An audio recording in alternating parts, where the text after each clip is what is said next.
আমাদের জন্য এটা দিয়েছেন যাতে করে আমরা সবাই এটা শিখতে পারি, জানতে পারি। কিন্তু আমরা ভগবানের থেকে বেশি চালাক, বেশি বুদ্ধিমান। আমি বলছি কৃষ্ণ তোমার অত প্ল্যানিং করে তুমি গীতা আমাদের জন্য দিয়েছ, আমার প্ল্যানিং দেখো তার থেকে বড় আমি লাল সালু মুড়িয়ে রেখে দিব, করবো না। বুঝতে পারছেন? আমরা বেশি বুদ্ধিমান না? কৃষ্ণ অত কিছু করেছে, আমরা ফেল করে দিয়েছি এক চুটকি বাজিয়ে। তোমার এত প্ল্যান, আমি ফেল।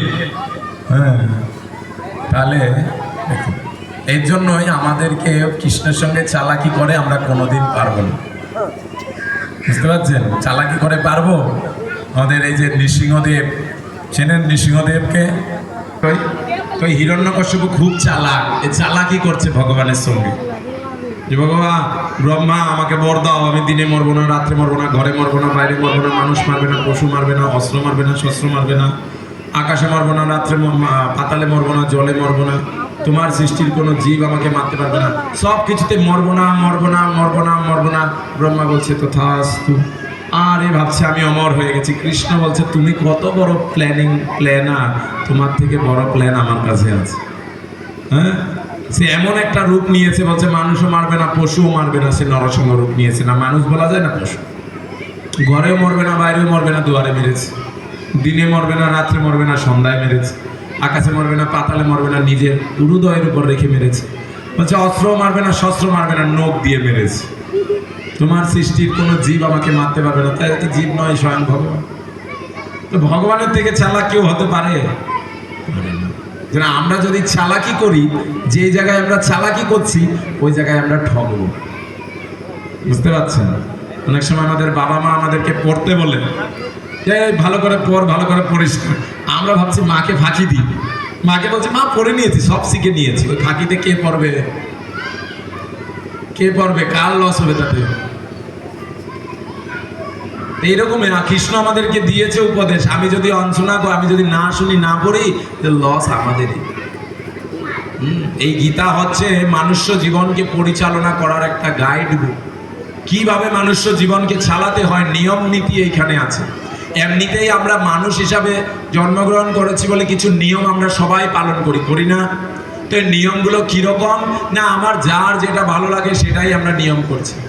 কেউ বলছে এটা করা যাবে না। জানো একটা নতুন নিয়ম বেরিয়েছে কি?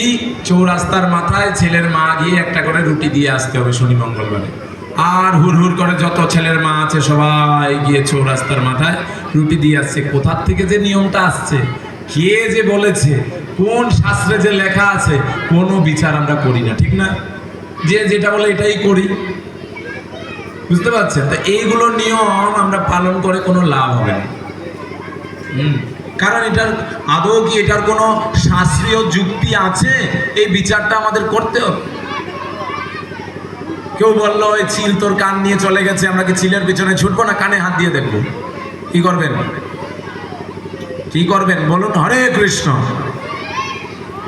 কানে হাত দিয়ে দেখে লাগবো? কানে হাত না দিয়ে চিলের পিছনে ছুটলে কেউ আমাকে বললো এটার নিয়ম, তা আমাকে প্রশ্ন করতে হবে কোথায় লেখা আছে। এমনিতেই তো সব কিছুতে বলি কোথায় লেখা আছে এরকম করতে হবে বলে, বলি না? কেউ কিছু করতে বললে, ঝগড়া লাগলে তখন বলি হ্যাঁ তুমি বললে আমি করবো, কোথায় লেখা আছে? আর যখন নিয়ম করতে বলছে তখন একবারও প্রশ্ন করি না কোথায় লেখা আছে। কারণ যেখানে লেখা আছে ওটা তো লাল সালু মুরানো, ফুলতিসি পাতা খাচ্ছে। বুঝতে পারছেন? তো এর জন্য আমাদেরকে এটা খুলে দেখতে হবে। ভগবান শ্রীকৃষ্ণ এখানে বলেছেন যে কিভাবে মানুষ্য জীবনকে পরিচালনা করতে হয়, সঠিকভাবে কিভাবে পরিচালনা করতে হয়। হ্যাঁ, প্রত্যেকের জন্য।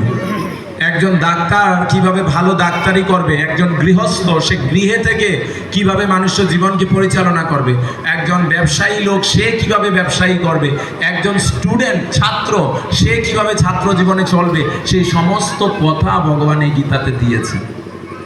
আমরা একটু খুঁজে পড়লেই পাবো, কারণ কিন্তু আমরা পড়ছি না। অর্জুন বলছেন আমি সংকটময় যুদ্ধময় পরিস্থিতিতে উপস্থিত হয়েছি। বলো যুদ্ধকালীন পরিস্থিতি আমাদের কি করা উচিত? আর আমরা তো জীবনের প্রতিদিন যুদ্ধের মধ্যে আছি না? জীবন যুদ্ধ, সবাই সংগ্রাম করে চলছে। সবাই বলছে আমরা স্ট্রাগল করছি, সংঘর্ষ করছি, সংগ্রাম করছি, জীবন সংগ্রাম। তাহলে এই সংগ্রামকে কিভাবে জয় করতে হয় সেই জ্ঞান গীতাতে ভগবান দিয়েছে। আমাদের উচিত এই জ্ঞানকে গ্রহণ করা। আর এটা আমাদের শাস্ত্র, আমাদের নয় কি? কাদের জন্য এই ধর্মগ্রন্থটা?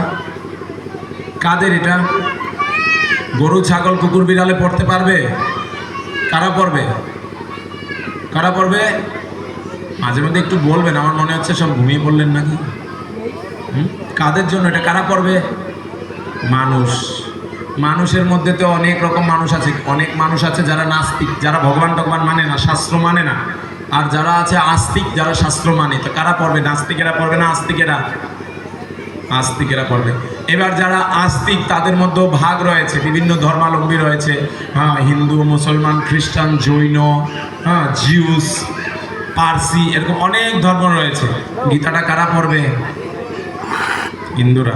আর আমরা কারা? আমরা তো পড়ছি না, তাহলে কে পড়বে? বুঝতে পারছেন সমস্যা কোথায়? আমরা এমনিতেই কিছু যদি বাদ বিবাদ হয় আমাদের মধ্যে, আমরা জয় শ্রীরাম বেরোতে সবাই রাজি। তো রাম কি বলেছে? রাম কৃষ্ণ একই, তাই না? রাম কি বলেছে, কি জ্ঞান দিয়েছে, কি উপদেশ দিয়েছে, ওইটা তো আমি জানি না। তাহলে কি রামের জয় হবে? বলুন বাচ্চাগুলো, হরে কৃষ্ণ। তো এর জন্যই আমাদের উচিত আমাদের ধর্মকে ভালো করে জানা। যখন ভালো করে জানবো তখন তো আমার ধর্মকে আমি সামনে রাখতে পারবো। স্বামী বিবেকানন্দ সেই বিদেশে গিয়ে অত ধর্মাবলম্বীদের মাঝখানে দাঁড়িয়ে হিন্দু ধর্মকে প্রতিষ্ঠা করে এসছে। কিভাবে? কেননা তিনি জানতো এই সম্বন্ধে। আমরা জানিয়ে না নিজের ধর্মের কথা। কি যে বলেছে ভগবান, ভগবানই জানে। আমি